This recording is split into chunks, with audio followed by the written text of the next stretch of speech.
Vale, tema 2 de las instituciones comunitarias. El tema a tratar hoy es el desarrollo de las organizaciones internacionales europeas no comunitarias. Vale, comenzaremos hablando de qué tipo de organizaciones tenemos, pues, o qué conocemos. Pues encontramos dos tipos, las de cooperación y las de integración.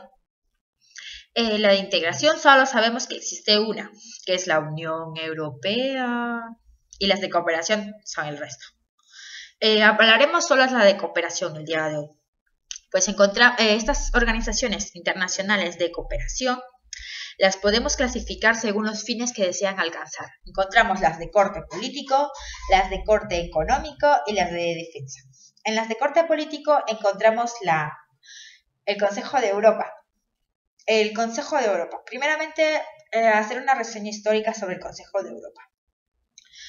Si nos situamos en la Segunda Guerra Mundial, pues a Europa la dejó hecha un asco, un desastre. ¿Vale? Entonces Europa se encontraba en un declive absoluto, tanto político, económico, jurídico y social. Y entonces empieza a haber conflictos ideológicos dentro del seno de Bruselas.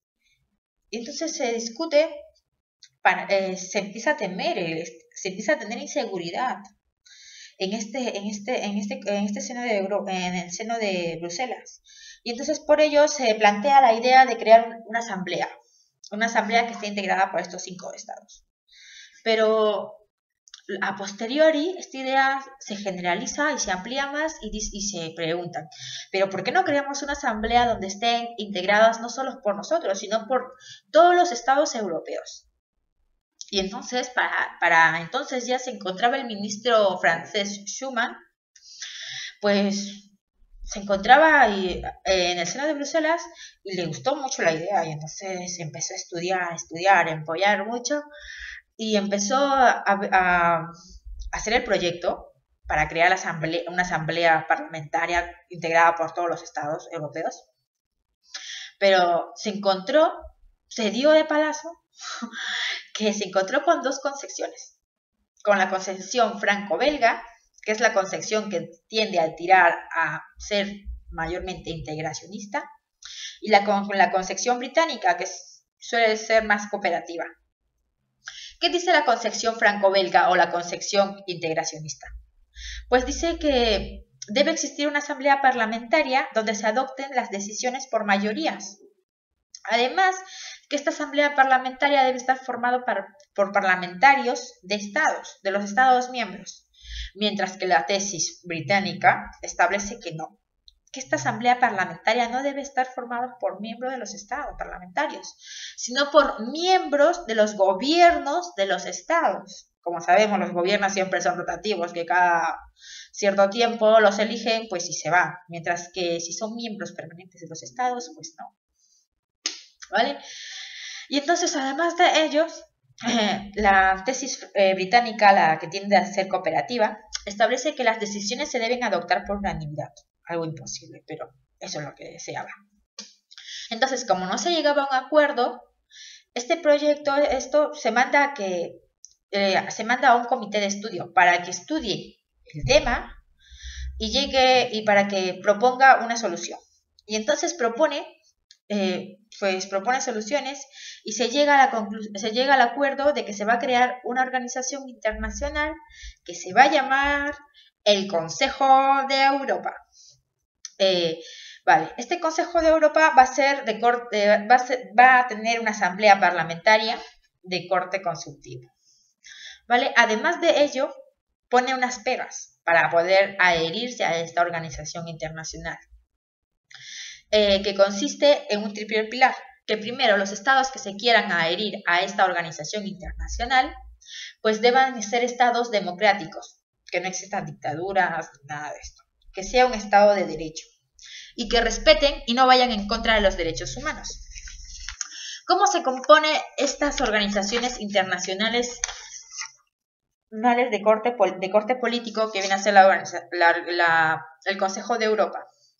Pues se compone por 47 estados miembros, ¿vale?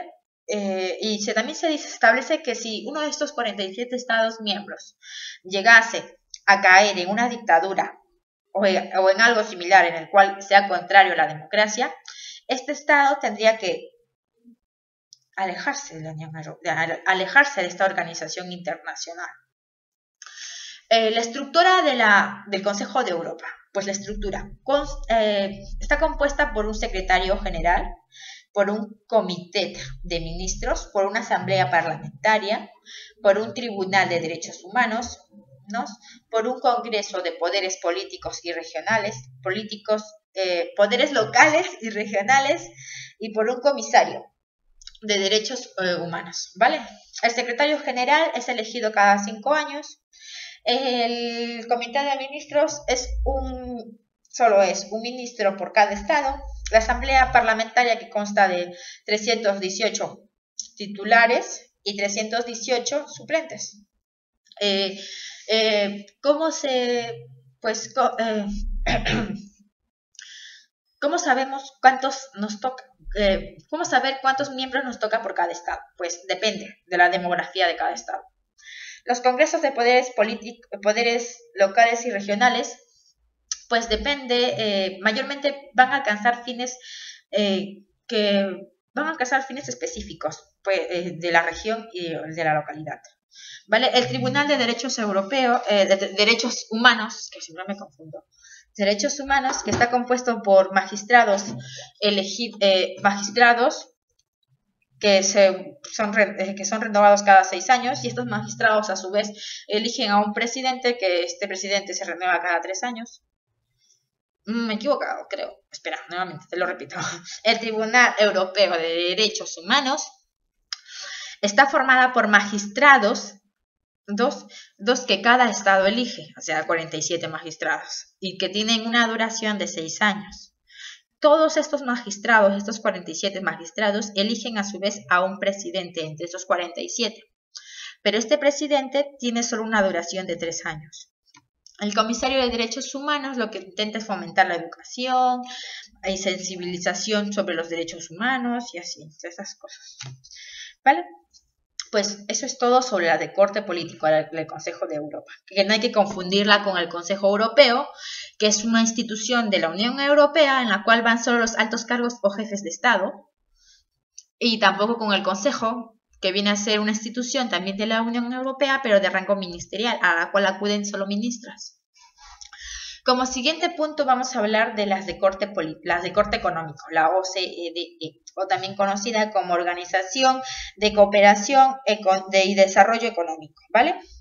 Primeramente decir que esta organización internacional se creó para canalizar las ayudas del Plan Marshall, en el cual era que Estados Unidos iba a dotar de una cierta cantidad de dinero por un cierto tiempo a Europa, porque se encontraba en un declive social, económico, no tenían nada de dinero detrás de la Segunda Guerra Mundial, ¿vale? Pero su objetivo duró nada más hasta el año 1951, y entonces a partir de ahí, pues no se sabía qué iba a ser esta organización internacional, pero lo bueno es que esta organización internacional no desaparece del todo. ¿Vale? Así que dura hasta el año 1961 exactamente, en la cual desaparece. Ya no interviene en cambios internacionales, ni pagos de país, nada de eso. Sus fines eran económicos, como he dicho, o además como su mismo nombre lo indica. Está formada solo por 30 países, España es parte de él.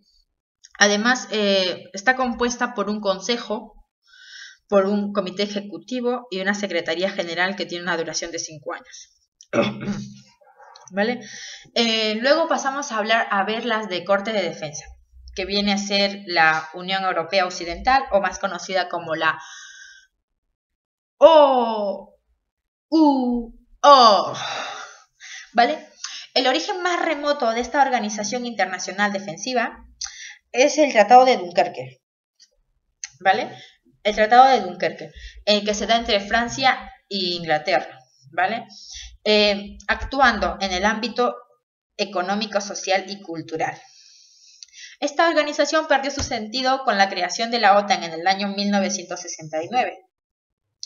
Sin embargo, cabe resaltar que esta organización tuvo mucha importancia, porque gracias a esta organización Alemania entró a este sistema de defensivo, porque si no, no hubiera entrado, porque los estados europeos tenían miedo de que nuevamente se rearmara y nuevamente planteara cara a todos los estados y se diera nuevamente la Tercera Guerra Mundial.